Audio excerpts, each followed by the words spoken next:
The flickering candlelight that seems so romantic in every medieval movie would actually be your first clue that you're about to have the worst night of your life. Congratulations, you've just been transported to the year 1347, and you're standing in the Great Hall of Warwick Castle.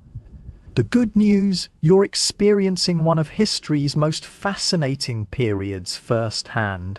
The bad news, you probably won't make it until dawn. If you're settling in for tonight's journey into the past, I'd love to know where you're listening from. Drop a comment with your location. It's amazing how our little community spans the globe, all connected by these stories that help us drift into peaceful sleep. Now dim those lights, maybe adjust your pillow, and let's discover together why even the bravest souls trembled at the thought of a night in a medieval fortress. As your eyes adjust to the dim interior, the first thing that hits you isn't the grandeur, it's the smell. Forget the clean stone corridors of your imagination. Medieval castles were pungent, overwhelming assaults on your senses. The air hangs heavy with wood smoke, unwashed bodies, rotting rushes on the floor, and something far more sinister. The metallic scent of blood that seems to seep from the very stones. You see, castles weren't just homes, they were military fortresses where violence was a daily reality. These walls had witnessed sieges, executions, and betrayals that would make your blood run cold. The stones beneath your feet had absorbed centuries of human suffering, and on quiet nights, some swore they could still hear the echoes. The Great Hall stretches before you, vast and imposing, but here's what nobody tells you about medieval architecture. It was designed to intimidate, not comfort. Those soaring ceilings that look so majestic, they made heating impossible. Even with massive fireplaces blazing constantly, the temperature rarely rose above what we'd consider unbearably cold. Your breath would mist in the air even in summer. The stone walls, thick enough to withstand siege engines, acted like massive refrigerators, absorbing any hint of warmth and radiating cold back into the living spaces. Knights and nobles alike suffered from chronic arthritis, their joints constantly aching from the perpetual chill that permeated every corner of their homes. As you move through the hall, your footsteps echo ominously off the viarted ceiling. The floor beneath your feet isn't polished stone. It's covered with rushes, reeds, and herbs that were meant to absorb spills and mask odours.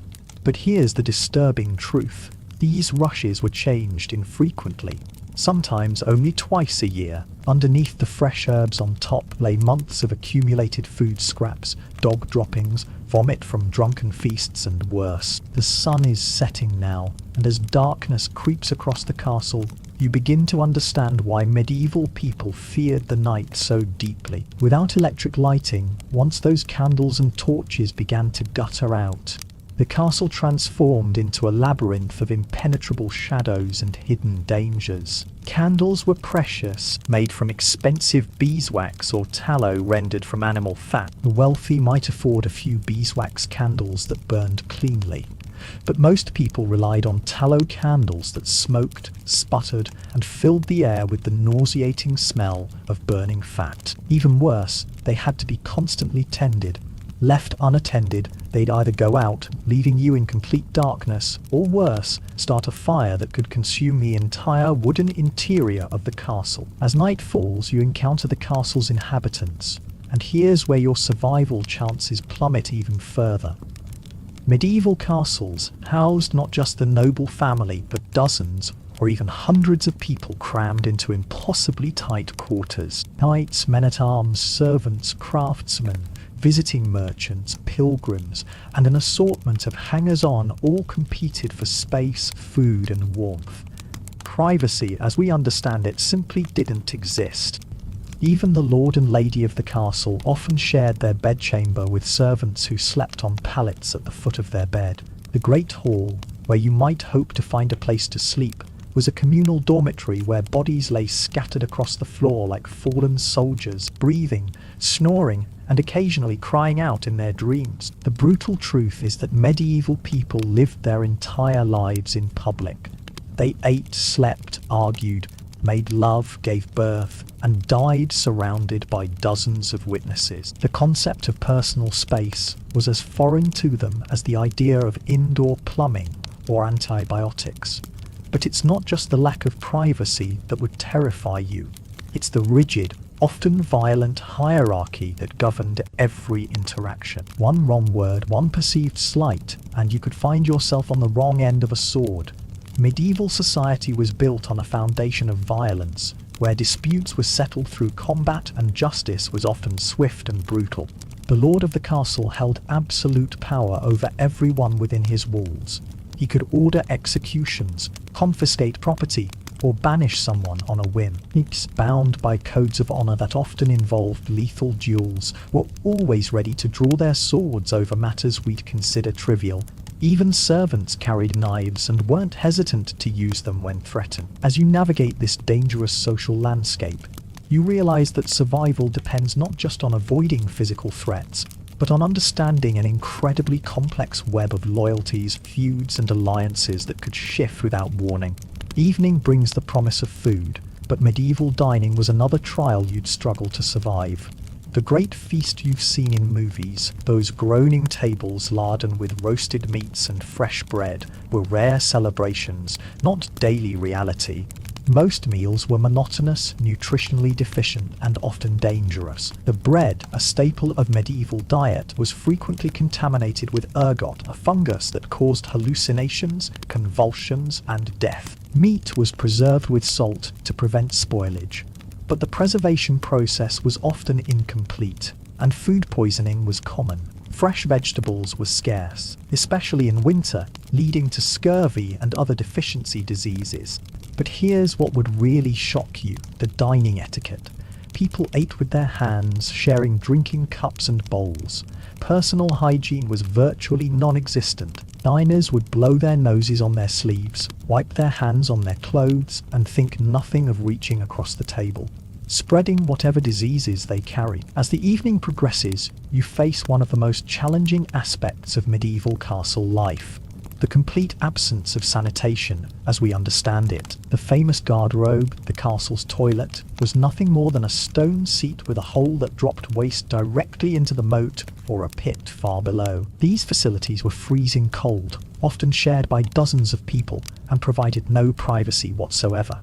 The smell was indescribable, and in winter, using them risked frostbite in places you'd rather not think about. Many people simply used chamber pots in their sleeping areas, which were emptied by servants who dumped the contents wherever convenient.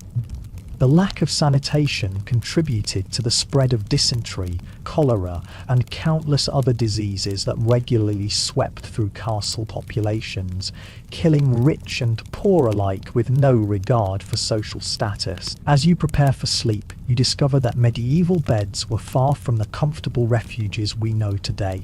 Most people slept on straw pallets that harbored fleas, lice, and other parasites. Even the wealthy, who could afford feather mattresses, dealt with bedbugs that fed on them throughout the night. Bedrooms, when they existed, were shared spaces where multiple people crowded together for warmth. The air was stifling, filled with the breath and body odors of too many people in too small a space. Windows, when they existed, were covered with oiled cloth or thin sheets of horn that provided little insulation and no real barrier against the elements. But the physical discomfort was nothing compared to the psychological terror of medieval nights. Without electric lighting, darkness was absolute and filled with unknown dangers. Bandits might attack, fires could start without warning, and political enemies could strike under cover of darkness. As you lie there trying to find sleep, the castle comes alive with sounds that would keep you awake in terror. The wind howling through poorly sealed windows creates a symphony of moans and whispers that medieval people interpreted as the voices of the dead. Rats scurry through the walls, their claws scratching against stone and wood. From somewhere in the darkness comes the sound of coughing, deep, wet coughs that speak of lung diseases that will claim their victims before spring. Someone is crying softly, perhaps mourning a child lost to the plague that swept through last month.